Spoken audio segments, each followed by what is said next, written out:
morning. This is Tina, the girl in the garden. And today was onion harvest day. Actually, I harvested the rest of what I had left. I had done a few before. So as you can see, some did not do well. Those are the ones that my chickens had gotten into, and pretty much they had broke the stalk, so they didn't get much bigger. So I just went ahead and harvested them a few days ago. And then over the last couple of days, I've been harvesting these big beauties, and I'm not sure if these are the Walla Walla or the yellows, because I don't know how you label your plants, but it doesn't matter how I label them. By the time I go to harvest, that label is faded, and I cannot see what the variety is. But some of these are pretty big. Let me see. Pretty big. I got some that are bigger than others. So I have them back on this cabinet in my house so they can dry or cure. And you only do that so that you can store them long term. And I do have some mesh bags that I stored them in, and I just hung them up along this back wall here. I don't know if you can see the nail. See? But these are so big, I don't think that's going to work. So I'm probably going to have to figure out something else. I have given a few away, not many. So really, red onion's my favorite. As you can see, I did not get a lot, and they're pretty small. But last year, almost all my onions were very small.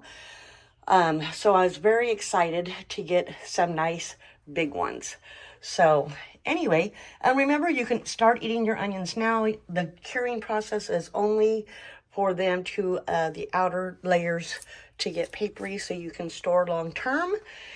And I don't know what all I'm going to do. Maybe I'll make myself some onion powder by dehydrating some onions. I did see a recipe for a Tennessee onion pie, I think. I might make that. It sounds really delicious.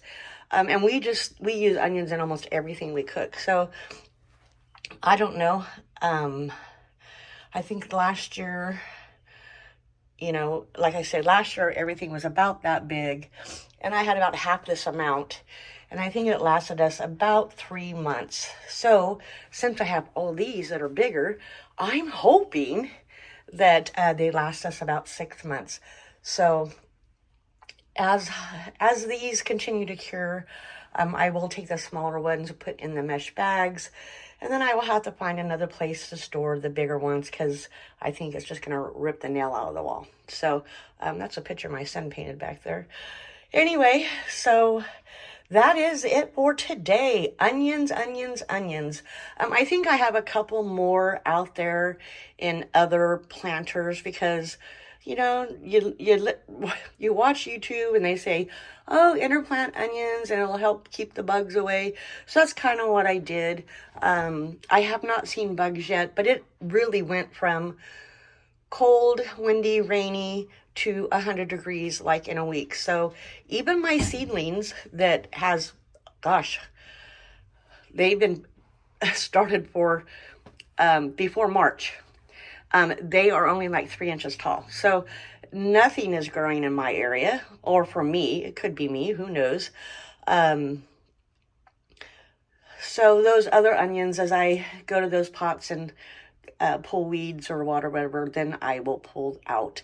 I think that there might be only 5 left, and I doubt they're going to be any bigger than these back here. So you see those red ones are pretty tiny. Here, let's see.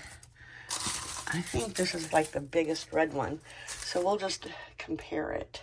I don't know if you can really compare.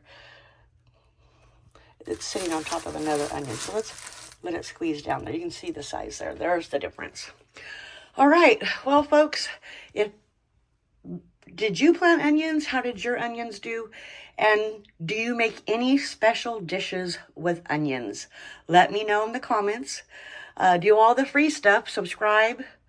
Thumbs up, share, and I'll see you next time here at The Girl in the Garden. This is Tina. Bye.